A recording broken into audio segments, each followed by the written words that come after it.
particularly in the domain that we were in, verticals or the view in which the verticals required was not really very visible initially. So first of all, the open source technology is required initially a lot of convincing for CIOs to do. So we were not really were able to actually focus on one particular vertical. But in general, the trend was clear that government and financial institutions were early adopters of open source, still are, of new technologies, and those were the two domains where we were getting a lot of business from.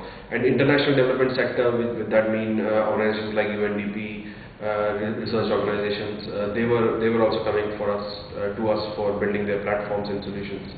So that's where I would say some kind of verticalization started happening. It was only in the last 5 to 6 years when we started focusing a lot on the content and the business intelligence streams that we started seeing some kind of a verticalization. So even now, today, there is no particular domain-wise or vertical-wise differentiation. What we have is differentiation in terms of areas or competency areas. So for example, employee engagement platforms or knowledge management platforms. So this is how the difference is actually happening. It is not really verticalized as such. I think within the domain that we have, this kind of a verticalizations for organizations like us is also something which is not very natural. It is because open source is a much wider field and its application is in several domains, and it is primarily technology oriented domain. So within multiple, in fact, a lot of verticals are now adopting open source in a big way. But to name a few, you will still find that the government is a heavy adopter. Financial banks today, now we see financial institutions. Insurance is a big. We have retail companies. So today, if you look at our portfolio, we have various domains that are there. So construction industries, real estate, government, financial institutions, manufacturing. And in fact, if you look at the way the technologies are coming together now and the kind of new age solution that organizations have to create to engage the new kind of consumer, customers and the employees.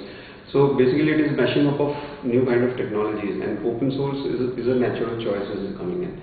So if you look at it, it's very horizontal. So the demand is across the verticals. Earlier, we used to approach a lot of forward-looking CIOs who are, especially in the financial and the insurance area, who are looking for new ways of reducing cost and bringing about innovations. But now, I think having successfully delivered a lot of solutions, we get a lot of our customer base who come to us and who visit our website, and who know about from the peer network that these are the kind of solution, and we are one of the unique and the only pure play open source solution provider in the country. So basically we get a lot of inquiries from our website and also through our partners. So we are the only platinum partners of Liferay in India, gold partners with Alfresco, Pentaho. So a lot of organizations who are looking to deploy these technologies come to us and talk about the solution they are planning to deploy. I just wanted to add to this that in order to understand how the business actually comes in, you have to also understand what is the kind of the ecosystem. So now commercial open source organizations have entered into India as well. So they have started setting up commercial open source companies here in India. So for example, Alfresco is one, Liferay is another, Pentaho is another. So what has naturally happened is that because we were primarily already working in the open source area, our partnership model with these organizations is very rich. So we are very well connected with that ecosystem. So effectively we are the channel to the market for them, and we are using their technologies to provide better support to them. So a lot of our business actually is also created from the specific commercial open source vendor. So for example, someone will contact Liferay for a specific platform to be developed, and Liferay would pass on the lead to us, and we would then work innovatively on working on that particular solution. And that is pretty much how you can almost say that it's a 50-50 split. So 50% of our leads are actually coming in from our partners, 50% are coming in from our directly from our website. See, first of all, this is the open source ecosystem is not a very large ecosystem. So we are very closely knit family with our partners. So the way we work with our partners is that we jointly working with them on several opportunities together in a very I would say hands in glove way. So first of all, they add a significant value, in terms of and both of us, both the partners and us, are part of the whole open source value proposition. So we are giving back to the partners in many ways, and partners are giving back to us in many ways. Partners are giving us very qualified leads on which we can work on. We are building credibility of their technologies by taking them into other areas, much more innovative areas, and building platforms and solutions for them, which they can further showcase into a much wider landscape or market in India. So in a sense, the whole relationship is extremely close. And sorry, what was your other question? How do you gain their channel mindshare? Okay. Really, it all depends on how much you put in. We are very careful when it comes to setting up our partnerships. So it's not that we are just having partnership for the sake of it. We invest when we are having partnerships with them. So for every partner that we are bringing in, one of the best ways for us to gain a mind share is to invest in the technology. So for example, some of these technologies we've been working for about 6 years, 7 years long. So with that kind of a track record, there is a huge kind of a incentive for the partners to also invest in us, because we are not going to run away after some time or just train a few people in their technologies and just move on. And also, after Shubham's thing, we also invest in training a lot. So these are along with the partners. So partners certified training, and we ensure that we have certified people of these technologies working on our roles. And also our team participate very regularly with their roadshows, seminars, and the event that they have, even outside India and within India, to ensure that we bring in our perspective to their entire ecosystem, and also learn a lot from the global ecosystem that they have.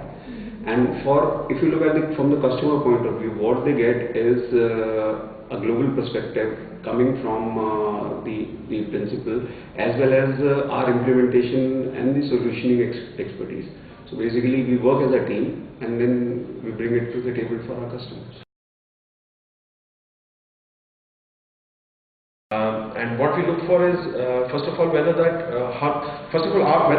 is our experience with that commercial open source technology that goes in. So if we have adopted that open source technologies for a while already and have used it in our solutions even before the partnerships were carried out, that gives us one input. We also look for the whole technical stability of that particular technology product. So it's driven by the technical open source project or that particular commercial open source product that is, and the in-depth capabilities it has. We also look at the level of support that you will get from their ecosystem. For example, one of the criteria is, are they based in India? What kind of investments have they actually done in this territory? What are the kind of headcounts they have locally here? What is the volume of business that they are targeting? And also, what kind of vision they have for India? Is India or other similar territories that around India, are they actually a focus, or is it primarily the focus on the US or Europe market? So there's a combination of factors that go in choosing a partner, and also whether there's a win-win or not. It is something that will lead to their benefit as well or not. It's not just our benefit.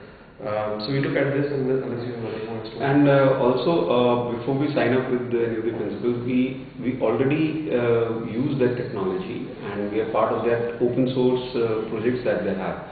So people are part of that community already from our organization. So they interact with the community in general and understand how vibrant is the community, where is it going, what is the vision that they have, and then it makes sense to have a commercial open source model relationship with the provider, because ultimately we are supporting large organizations which require a dedicated support capability from solution providers like us.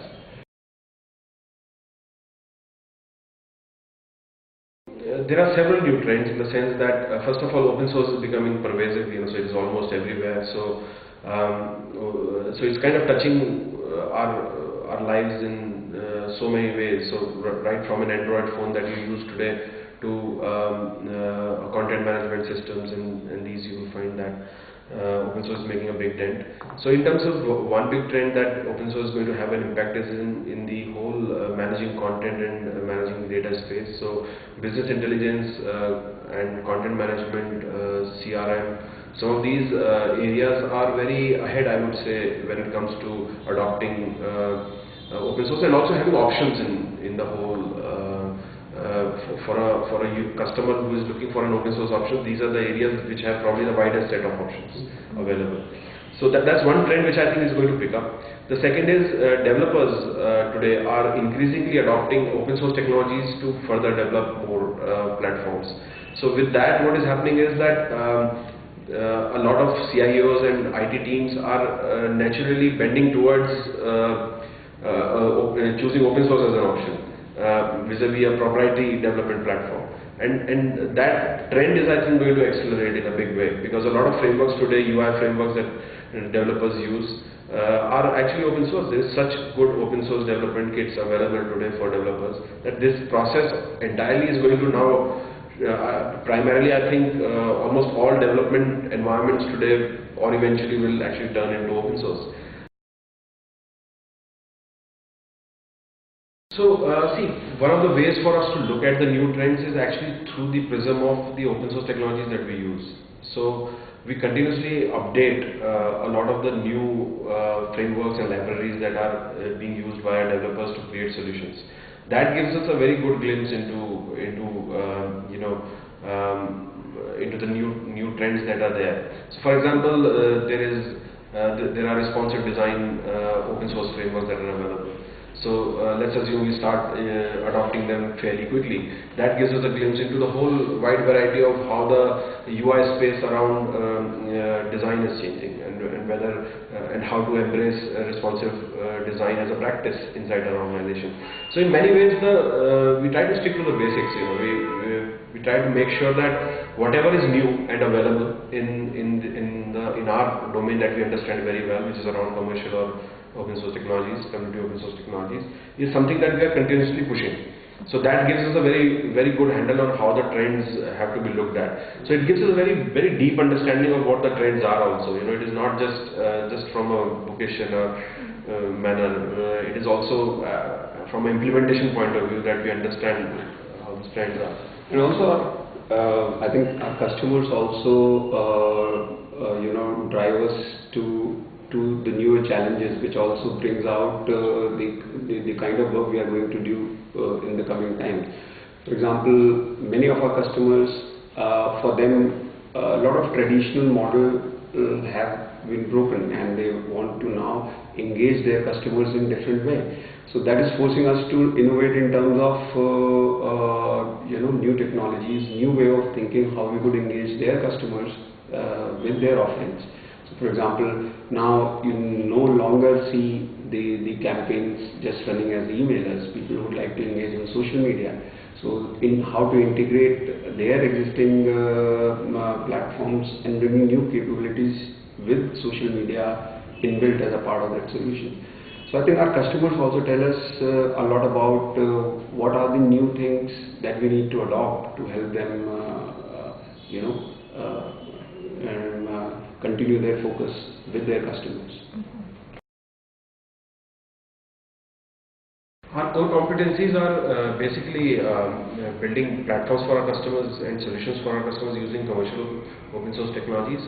Primarily, these are divided into managing content for our customers. So we have content-based solutions in areas such as knowledge management, enterprise content management, document management, search, enterprise network portals, social network portals, border platforms, digital engagement, employee engagement. So there are a whole series of different areas in which we provide values to our customers. And the other side is managing data, which is the business intelligence, where we are helping our customers build dynamic reports, kind of on-demand business intelligence and analytics. A lot of these times, what happens is the analytics and the content kind of come together, they mesh up. So some of these customers are actually using our content management platforms, but they are also looking for analytics either on the same content that they are collecting or from other data sources. So we are bringing that also in there. So sometimes there is a healthy mix of both of them also. But core competencies are in these two areas. Yeah, so I think the thing which is driving us for expansion, one thing is that during this journey of creating platforms for our customers, we have created a lot of IP in terms of the package solutions that we have created, and now these have the potential to become horizontal products in itself. So one area of extension that we are looking at is new geographies and new markets for these package solutions, or converting them into more of horizontal products for our customer. So this is from the solution side of the thing. Then other is definitely the kind of traction we have got in terms of the only pure play open source solution provider. We are getting a lot of customers and visibility outside India also. So we are trying to set up partnerships in various locations like Africa and US, Middle East, and UK has been. We already have our office in UK. And so one from the market perspective, other is from the the package solutions perspective. Yeah, so we see expansion. I think the model of commercial open source technologies is a well proven one. The Western markets have very well adopted it. So we see the Western markets in the US and in Europe as one of the prime areas, because I think they would appreciate the kind of knowledge as an Indian organization that we have in this area, and we can give them both from a value point of view as well as the whole competence a great option compared to a local player. Well, we need to continue to invest in. We have to ramp up our sales force so that we can address a few more areas and have dedicated sales force in those areas. So right now, primarily, we have customers in Mumbai and in Bangalore, and in North India. But that expansion will basically accelerate. We also are having partnerships with like-minded organizations that are already either working on open source technologies, but they are focused on the US or the UK market. They have presence there. So through them also we are expanding a bit more. Right now we do not have immediate plans to have our local offices in the international areas. We would rather rely on the local partners to expand our business. But as far as India is concerned, we are ramping up our sales force. The growth is coming from overseas markets as one big, which I see it coming from also, and also from larger customers in India adopting platforms and solutions in a very well supported manner. I think that's where the majority of the growth will come from. So when we say overseas markets, they basically are not typical outsourcing kind of work, because we are not into. One differentiation I would like to make is that we are not into outsourcing as such in the traditional sense of term. But a lot of customers outside India are now looking for Indian niche solution providers like us to implement their solutions. So they're looking for options other than the local geography. Either they don't have options. So for example, someone like in Middle East or Africa just does not have similar open source minded organizations, so they are very happy to look at India as a means to do that. Or they have, but they are not very cost effective, and they are willing to experiment or work within organizations in India to deliver very valuable solutions there. So primarily I see the business coming from there. In India, we are focusing on very large organizations, because I think there is a big wave of adoption of open source there, and they are willing to invest in organizations like us in terms of delivering solutions to them. So primarily these are the two areas. So go-to-market is primarily, one is definitely through our partners. So we share a lot of leads and we share a lot of market intelligence along with them. Second is we try to engage our customers through a lot of social media like LinkedIn and other emailers that we regularly send, and also in the events and specific market-related and technology events that we participate, either as a speaker there or as one of the sponsor or participant there. So where we could actually get a mind share of the key stakeholders with our customers. Well, our long-term goal is to be the best open source solution provider company from India. I think we are still further away from that goal. We want to be using open source technologies as a prime focus for us.